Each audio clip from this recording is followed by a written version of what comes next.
Assalamualaikum warahmatullahi wabarakatuh teman-teman. Apa kabar teman-teman hari ini? Semoga teman-teman selalu diberikan kesehatan dan selalu dilindungi oleh Allah.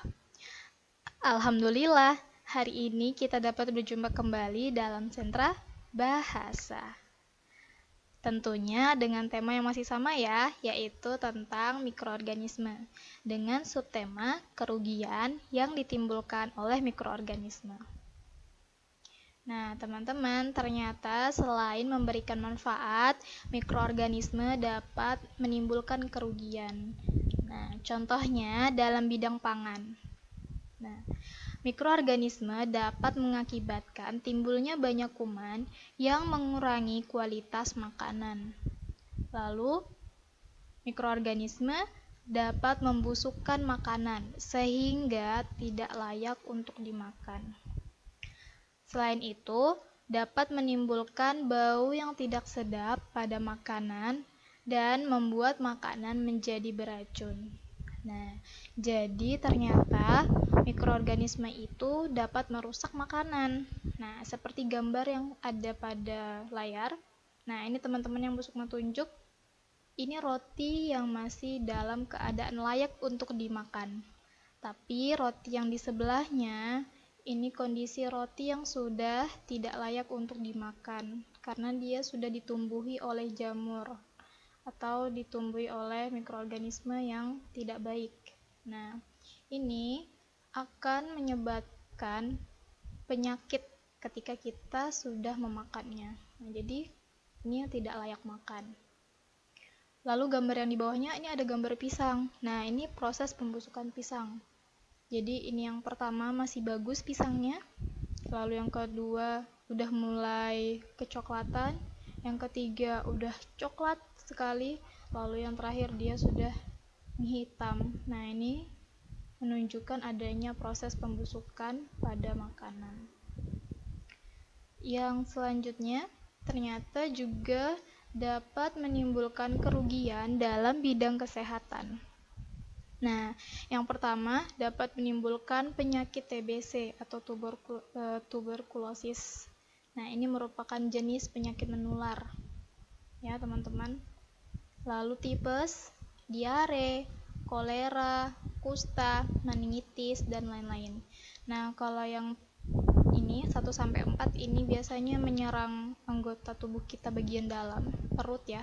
Sakit perut, buang air besar yang berlebihan secara terus-menerus. Nah, itu dikarenakan ada bakteri yang masuk ke dalam tubuh kita. Bisa jadi melalui makanan yang tidak layak dimakan dan juga akhirnya menyebabkan sakit perut. Lalu ada penyakit kulit juga nih. Ini salah satu kusta ya. Kusta itu penyakit kulit yang disebabkan oleh bakteri yang tidak baik untuk tubuh kita. Nah, dia menghinggapi kulit kita.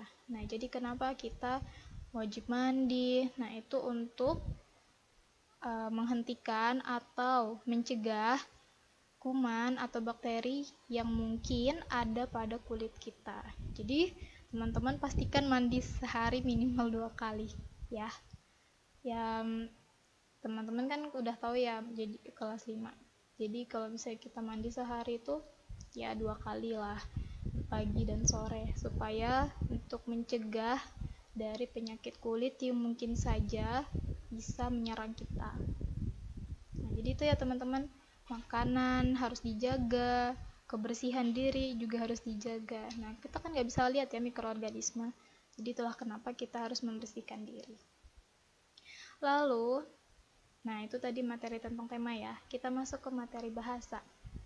Yang pertama kita akan bahas tentang makna kata konotasi dan denotasi. Lalu kita akan membahas unsur intrinsik dalam cerpen. Yang pertama, nah ini makna kata.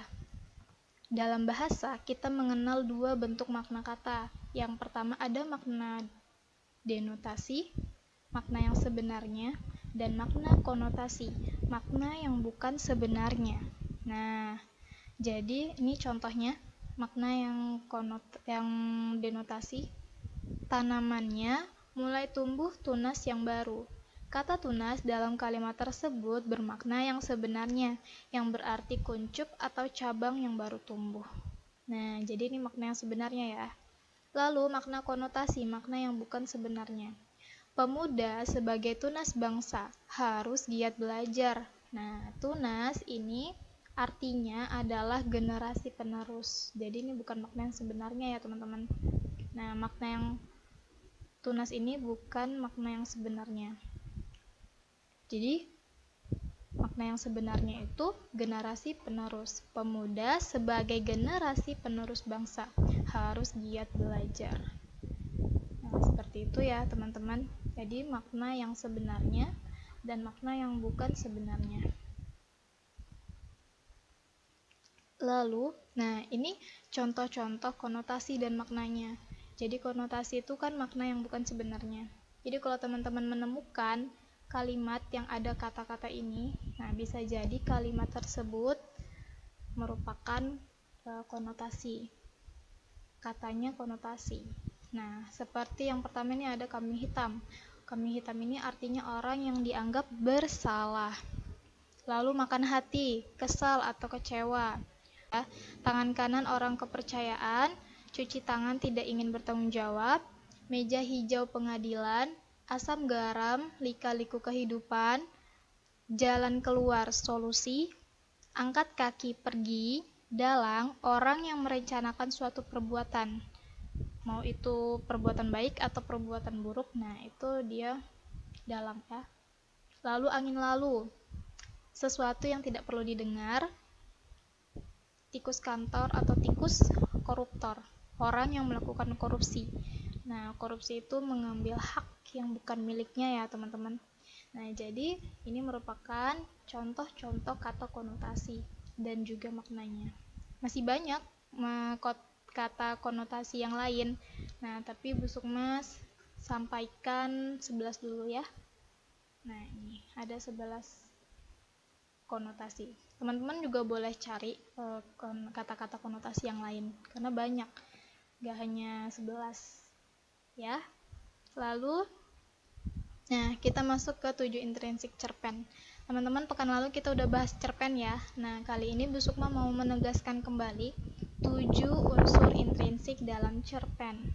Nah, yang pertama, teman-teman sudah tahu ya, tema. Jadi ini ide pokok dari cerita yang kita buat, cerpen yang kita buat itu temanya tentang apa. Lalu yang kedua, tokoh dan penokohan. Nah, tokoh itu ada yang protagonis, antagonis, tritagonis. Nah, protagonis yang baik, tokoh yang baik, antagonis, tokoh yang jahat, tritagonis ini dia pertengahan. Pertengahan antara tokoh yang baik dan yang jahat. Lalu ada watak. Nah, watak ini karakter. Jadi karakter tokohnya bagaimana? Dia keras kepala, penakut, pemberani, pemalu, penyayang, penyabar. Nah, itu wataknya. Rajin. Nah, itu semua karakter dari tokoh. Lalu ada alur. Nah, alur ini ada alur maju dan alur mundur. Jadi alur itu jalan cerita ya, teman-teman. Kalau maju jalan ceritanya urut dari awal sampai akhir. Kalau mundur jalan ceritanya tidak urut. Jadi ceritanya kembali ke masa lalu. Yang selanjutnya latar, waktu, tempat, dan suasana. Nah, latar ini seperti Ibu sudah sampaikan, waktunya kapan kejadian di cerita itu, tempatnya di mana, suasananya bagaimana. Nah, itu latar. Lalu yang selanjutnya, sudut pandang. Nah, sudut pandang ini bagaimana penulis itu menceritakan isi dari ceritanya. Dia pakai orang pertama, orang kedua, atau orang ketiga. Orang pertama itu dicirikan dengan ada kata aku atau saya. Contohnya, pada suatu hari aku mencari bukuku yang hilang. Nah, bukuku atau aku mencari bukuku yang hilang. Nah, itu menceritakan aku, itu berarti dia pakai sudut pandang yang pertama, orang pertama. Lalu kalau dia pakai sudut pandang orang kedua, dia menyebutkan kata dia. Nah, misalnya gini, pada suatu hari dia mencari kayu bakar di hutan. Nah, saya seperti itu. Nah, ada kata dia itu menunjukkan sudut pandang orang kedua. Lalu ada yang ketiga itu sudut pandang orang ketiga. Nah, biasa menyebutkan nama orang. Misal, pada suatu hari Rara berangkat sekolah dengan menggunakan sepeda. Misalnya seperti itu. Nah, kan itu ada menyebutkan nama Rara. Rara itu nama orang kan. Nah, jadi itu dia menggunakan sudut pandang orang ketiga. Seperti itu. Jadi teman-teman boleh mau buat ceritanya orang pertama, sudut pandang orang pertama, atau orang ketiga itu boleh, silahkan, terserah teman-teman. Lalu yang keenam, gaya bahasa, ciri khas penulis menyampaikan tulisannya. Jadi gaya bahasanya bebas mau seperti apa. Lalu yang ketujuh ada amanat, pelajaran yang dapat diambil. Nah, pastikan setiap cerita yang kita buat ada pelajaran yang bisa diambil oleh pembaca. Nah, itu sebenarnya tujuan cerpen itu memberikan sebuah nasihat atau pelajaran. Nah, itu dari cerita yang kita sampaikan. Seperti itu ya teman-teman. Nah, Ibu rasa kita sudah cukup materi untuk hari ini. Kita langsung masuk ke tugas. Nah, teman-teman silahkan buat cerpen dengan tema kerugian yang ditimbulkan oleh mikroorganisme. Nah, misal teman-teman cerita tentang seseorang yang lagi sakit perut, boleh silahkan, atau menemukan makanan yang tidak layak untuk dimakan, silahkan. Teman-teman silahkan buat cerpen. Bu Sukma minta minimal buat 1 halaman penuh ya, kertas HVS 1 halaman penuh cerita pendek ini ya, tidak cuma buat 1 paragraf, tidak. Teman-teman pastikan buat cerpennya 1 halaman, minimal 1 halaman full. Lalu yang kedua, teman-teman tentukan unsur intrinsik dalam cerpen yang teman-teman buat. Nah, kan ada 7 unsurnya. Nah, yang pertama kan udah terjawab ya, temanya yang itu. Temanya kerugian yang ditimbulkan oleh mikroorganisme. Nah, teman-teman silakan tentukan tokohnya, latarnya, alurnya, sudut pandangnya. Nah, itu teman-teman tuliskan kembali. Jadi setelah teman-teman tulis 1 halaman, di bawahnya teman-teman tuliskan lagi unsur intrinsik dalam cerpen yang teman-teman buat. Lalu yang ketiga, teman-teman silahkan buat 3 kalimat yang mengandung makna konotasi dan denotasi. Nah, seperti yang sudah Ibu tuliskan di contoh ya. Nah, itu teman-teman silahkan buat kalimat konotasi dan denotasi dengan menggunakan kata konotasi yang ada Bu Sukma berikan contoh makna konotasi. Nah, dari situ teman-teman boleh ambil katanya, mau yang mana bebas, tapi buat 3 kalimat yang mengandung makna konotasi dan denotasi. Oke teman-teman, Bu Sukma rasa cukup untuk hari ini, untuk tugas dan juga materinya. Semoga dapat dipahami ya teman-teman. Bu Sukma tutup sentra hari ini. Semoga teman-teman diberikan kemudahan dalam mengerjakan pekerjaan hari ini. Oke, Bu Sukma tutup. Billahi taufiq wal hidayah. Assalamualaikum warahmatullahi wabarakatuh.